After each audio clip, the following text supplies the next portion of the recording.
In a world of Shein, Temu, and Amazon 2-day shipping, it's more tempting than ever to buy useless stuff you don't need. The consumerism that is encouraged on TikTok and YouTube now, it's just out of control at this point. And I found about 10 different things I've successfully cut out of my budget, and I think you might want to consider doing too. So let's get into it. The first thing and what really inspired me for this whole movement is single-use plastic bags. I used to use one of these every single day because I'd open up an avocado, not finish the whole thing, and put it in one of these. So wasteful, waste of money, waste of plastic. Instead, I got reusable ones. I just got these from Target. They're the Target brand, so I'm sure they're like under $20. I got a pack of 6 and I just constantly reuse these. I also use them when I travel as like an extra layer of protection against toiletries like spilling out. You know, I was probably spending $50 a year on plastic bags, and now I will never buy them again in my life. You can throw these in the dishwasher. You do kind of need to dry them yourself, but I just have found them to be so useful. It's just satisfying to know I'm not wasting plastic. You can also buy smaller ones like this one. The brand is called Stasher. I think these are a little more expensive. You can just buy like the Target knockoff. Can't recommend enough. Next up is expensive workout classes. Here in LA, where I live, it is not uncommon for a single workout class to cost you $30. Of course, you can get a better deal by committing to a monthly membership, but even that is on average going to be about $200 when, you guys, you can get a basic gym membership for $50 or less. Not to mention, I've heard that a lot of health insurance plans cover gym memberships as well, so check into that. I have a minimum coverage plan and mine still actually gives me a discount on gyms near me, which is pretty cool. There's even a tier that has workout classes for cheaper. It's so crazy. I actually think if a $30 workout class is the one thing that's gonna get you to be active, then it is worth it. But for me, I just know I don't really need that. I'm fine working out on my own at the gym. I haven't gone to a workout class in so long, I don't even remember the last one I went to. You can work out for free. You can go on a run. You can do a workout that you see on YouTube. We've really kind of normalized $30 workout classes when that is like a luxury. The next one is really trendy clothing items. Like for example, these cargo denim pants. They're pretty cool, but let's be real, I'm not gonna be wearing these in 2 years. The trend is probably gonna be over within the year. Trend cycles now are so fast. So what I do now instead is rent them. I've made a video trying Nuuly and Rent the Runway. I actually rented these on Nuuly. It's like $100 a month. You get 6 clothing items, and I found that it really curbs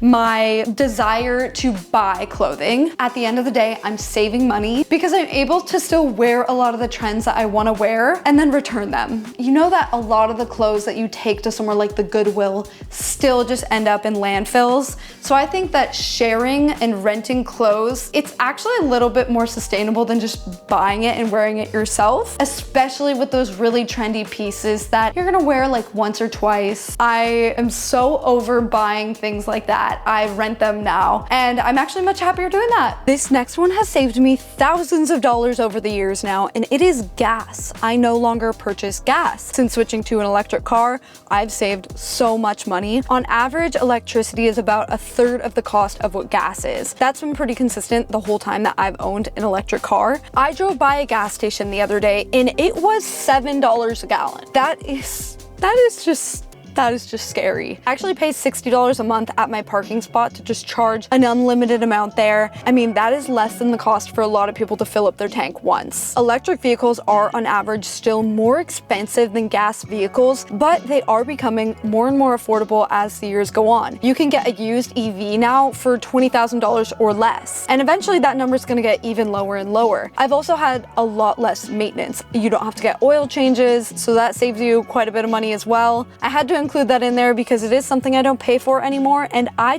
love not paying for it. I love it. I hate the oil industry, and not participating in it in that sense is just very satisfying to me. This next one is actually pretty hard to give up, and that is food delivery services. Postmates, DoorDash, Caviar, whatever, guys, you gotta stop. This one I would say I've drastically cut back on. I've still ordered it a few times. The last time I lived in LA, this was a regular thing for me. I would order it multiple times a week. I would plan to order Postmates later in the day. I don't do that anymore. If I'm Postmating, it's because it's some kind of emergency situation. What I realized with these food delivery apps, you end up paying 70% more for the food. Almost double. Like this example, I ordered a $14 salad and I ended up paying $25. That's almost double the cost of that salad. The key to stop doing this is buy some frozen meals, grab some frozen pizzas, whatever, and just always have a few of those in your fridge. So if you come back after going out one night and you're really hungry, you won't DoorDash a pizza. You can just make one. Have it faster, cheaper. It just is better. So would definitely recommend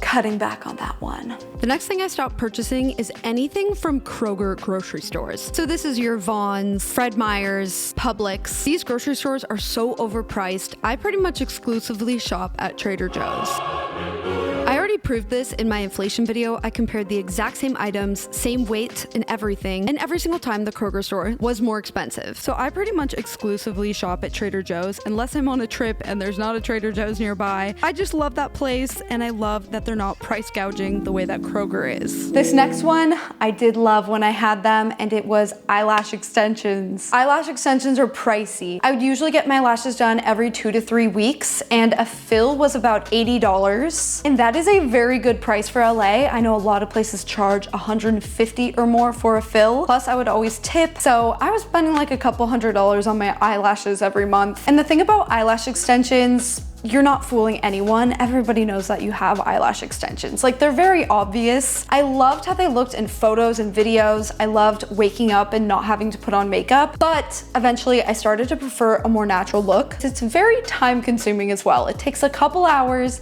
to get a fill. You have to drive there and back. I just thought it was a hassle after a while. They do look great. I would consider getting it again if I went on a trip or something, but I don't regularly get them anymore.